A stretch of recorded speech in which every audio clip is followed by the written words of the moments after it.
Ready to step in the spotlight? In our episode today, we're diving into the world of speaking engagements. Whether you're a seasoned pro or you're just getting started, we've got the insider tips you need to find and land speaking opportunities that elevate your profile and amplify your message. Tune in and discover how to turn your passion for speaking into a powerful platform for success.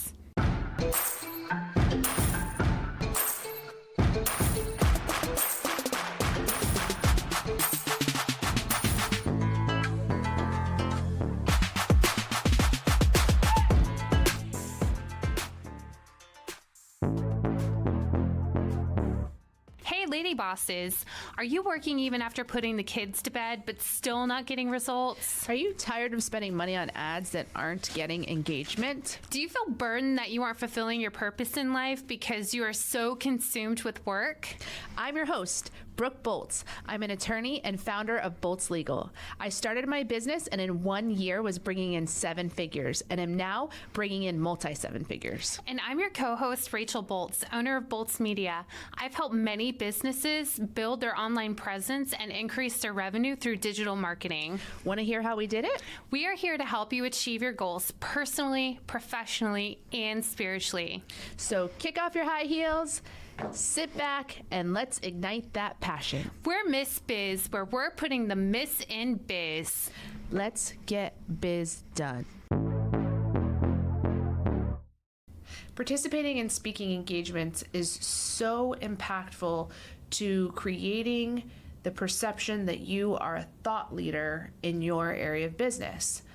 But how do you find these speaking engagements? Well, today's episode, we're going to talk about some of the things that I've done in finding speaking engagements, because this has been a priority for me this year, was finding and participating in more speaking engagements. So you can research local organizations and groups, look for different professional associations, networking groups, business clubs, and community organizations in your area. These groups often host events, meetings, and conferences where they are actually looking for guest speakers. So some of the ones that you can look at, and the Rotary Club specifically, I knew had guest speakers at every one of their meetings. And they have a centralized website that I was able to look to. I can't remember the exact website, but it was a Rotary Club in the area where I live, and that had all the local Rotary clubs. So I was able to easily look at each chapter and find out who the contact person was for that chapter, and then send them my speaker resume and express my interest in speaking as a guest speaker. We'll talk about what that resume should include, but that's what I did for Rotary clubs, and I've spoken at several now this year.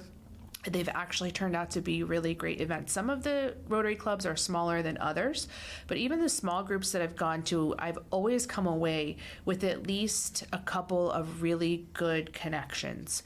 And so it's been a great way to spread the brand of Bolts Legal and build direct relationships with the people in these organizations. So aside from the Rotary Club, there's the Chamber of Commerce that almost always has guest speakers at their events. I've spoken at the Oviedo Winter Springs Chamber of Commerce this year, actually, and it was a great event, again, full of business owners, which are the target market for Miss Biz.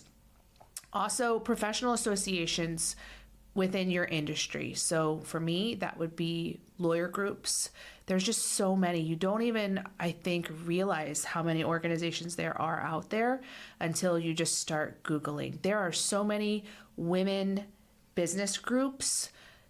Even within the chamber, they have a subgroup for the women business owners. Mm-hmm. So there's just so many different types of organizations that are always looking for guest speakers, and you just have to find who they are and send them your speaker profile and express your interest.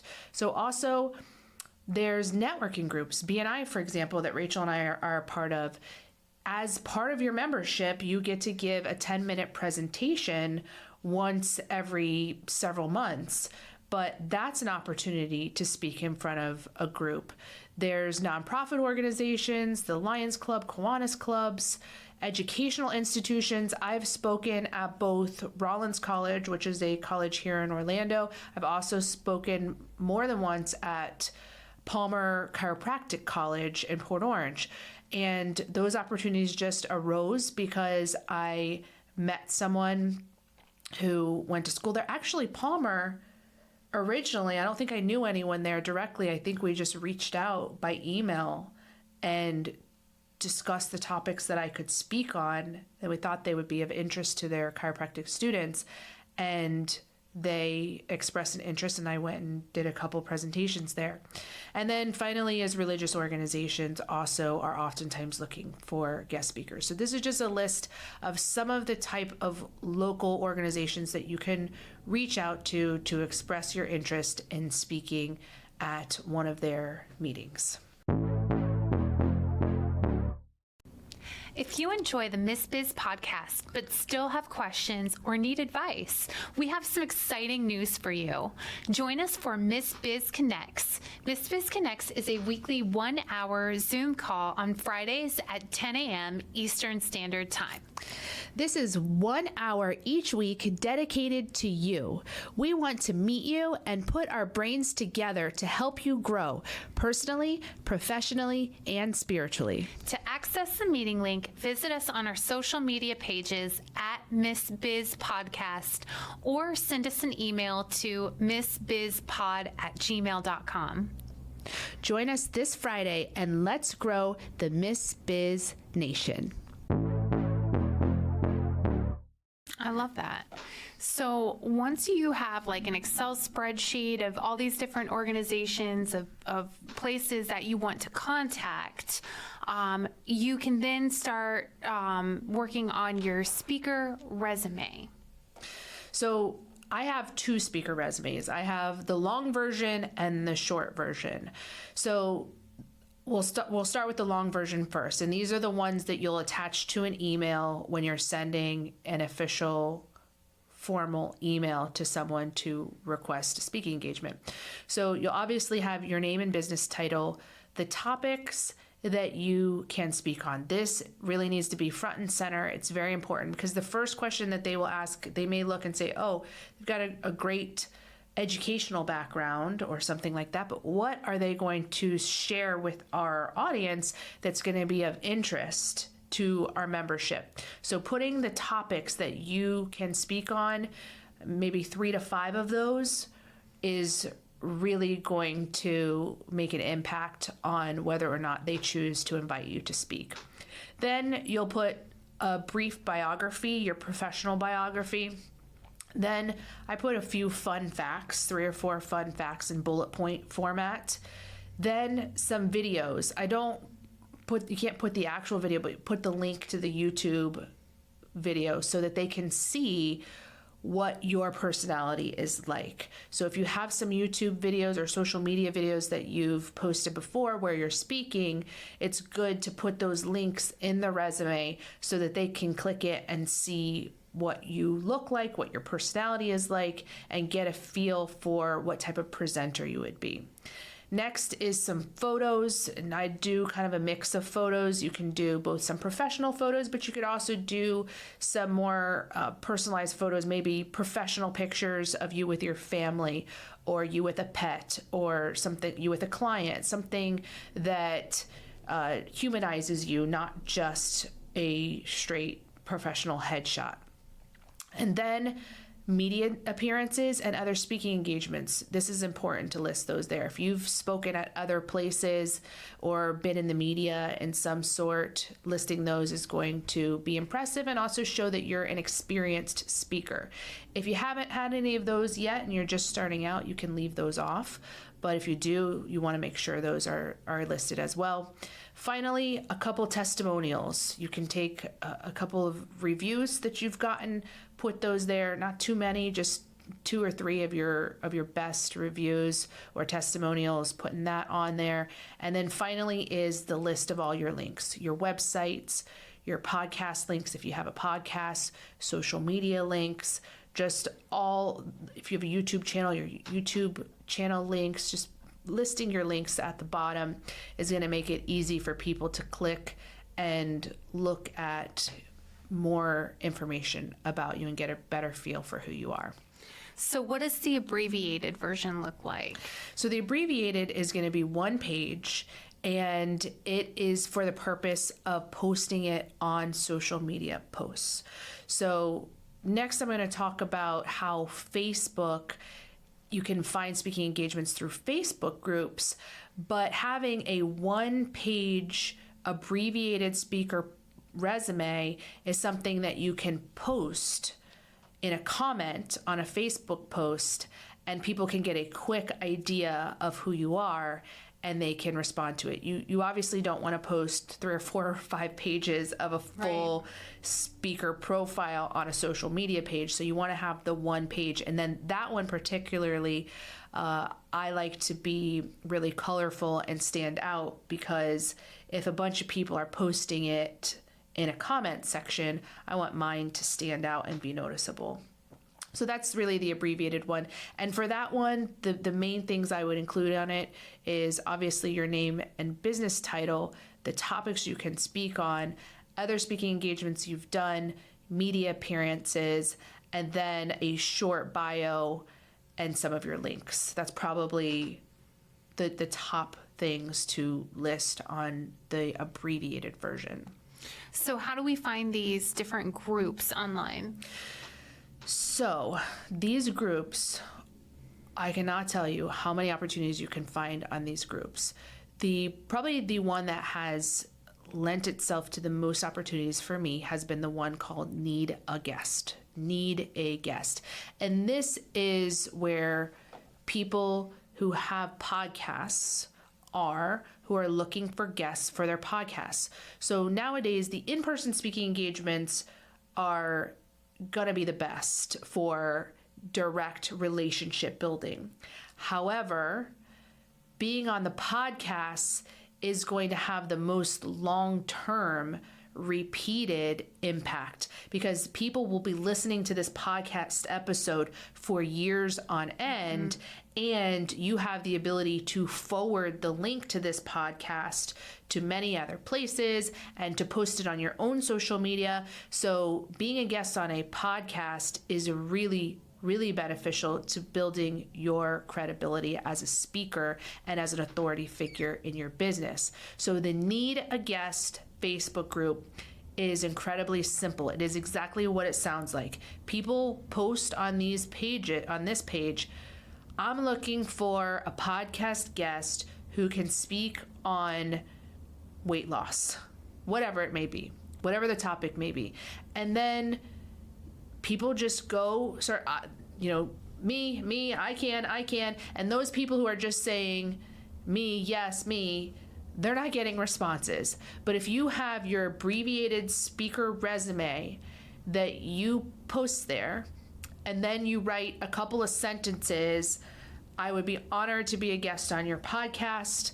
I have direct experience and knowledge in the field that you're looking for because, and then have your abbreviated resume.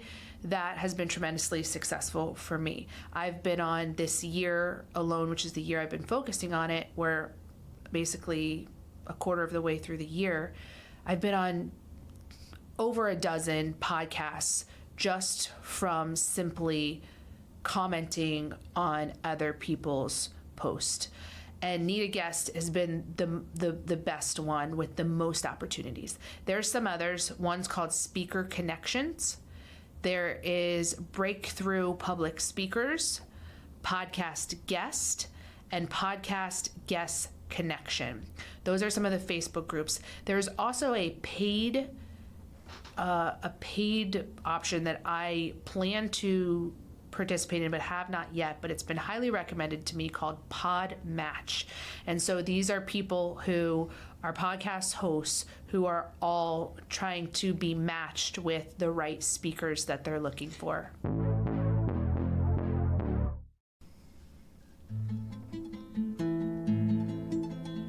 Mindfulness on the go. Here's what you need to know.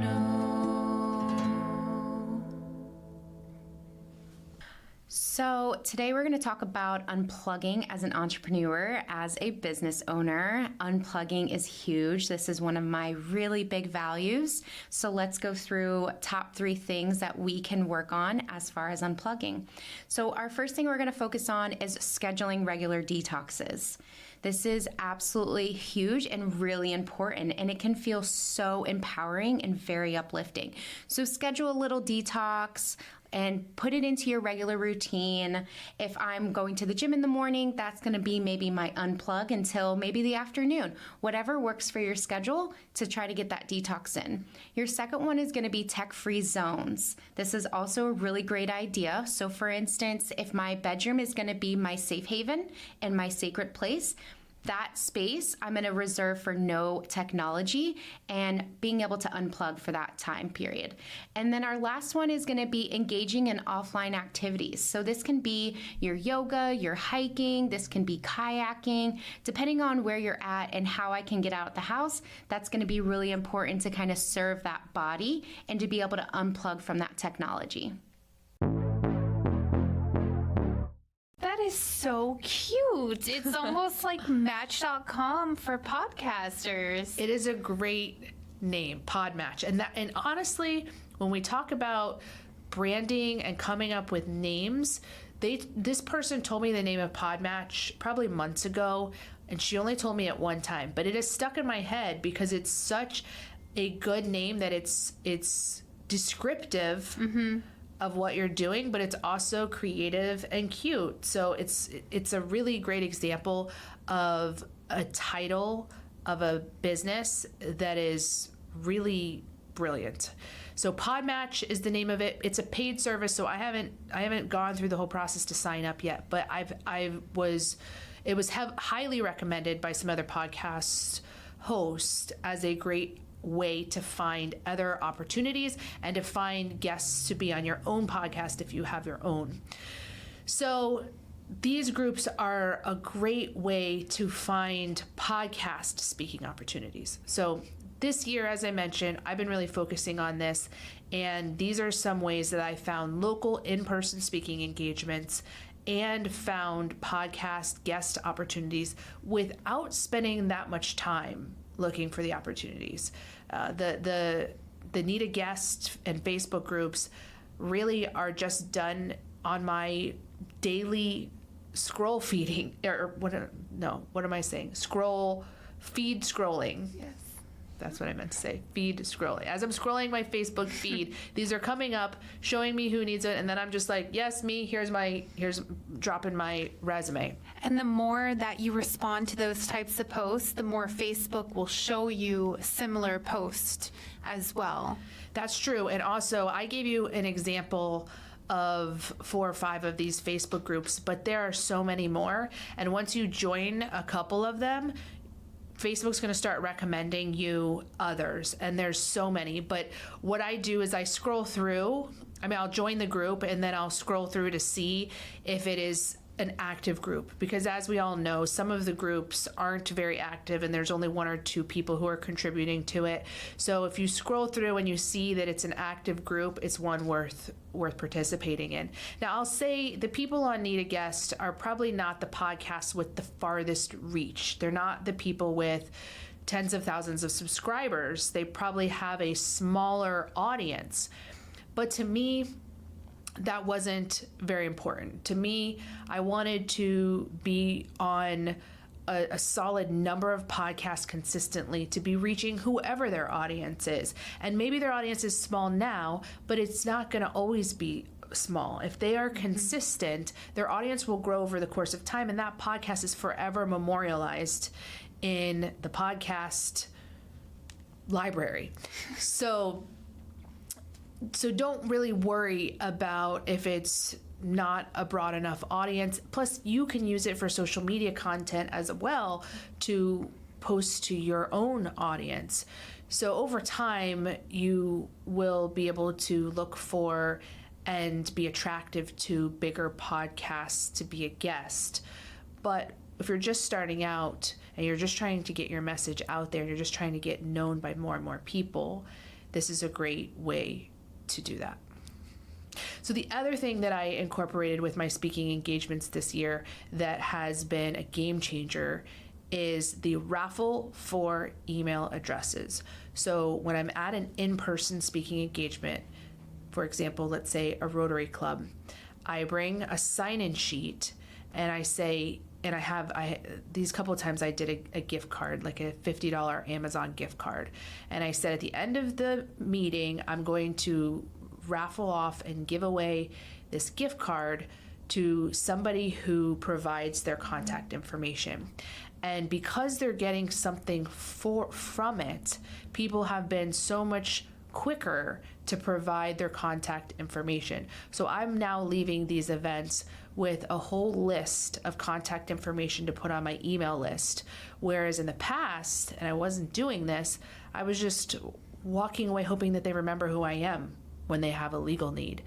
So this was a game changer. Bringing a raffle item to get the email addresses has really, really increased the effectiveness of the speaking engagements. And I've also brought a little gift to each of the speaking engagements as well, which people appreciate and help them to have a very positive impression of you. I will say it is very beneficial if you have someone dedicated to writing down their contact information, preferably someone who has nice penmanship. That would be most beneficial, because I cannot tell you how horrible some of people's handwriting is. And it's not that it's horrible, it's just it's difficult to decipher. So if you have an iPad that people can use to just enter in their contact information to win this prize, or have somebody dedicated at your booth to write it down for them, you will be thankful later. Good point. Also, the business card. If they just provide their business Yes. card, as long as it has their email address on it, then that works too. Yeah, because if you can't read it, then there's no, I mean, you haven't really won anything.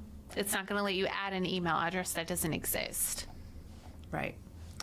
So these are ways to find new speaking opportunities, to broaden your reach, to gain a bigger audience, to have more people go through the know, like, and trust continuum to get to the place where they know you and want to work with you.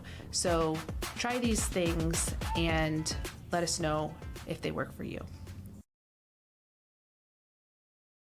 Hebrews 11:1.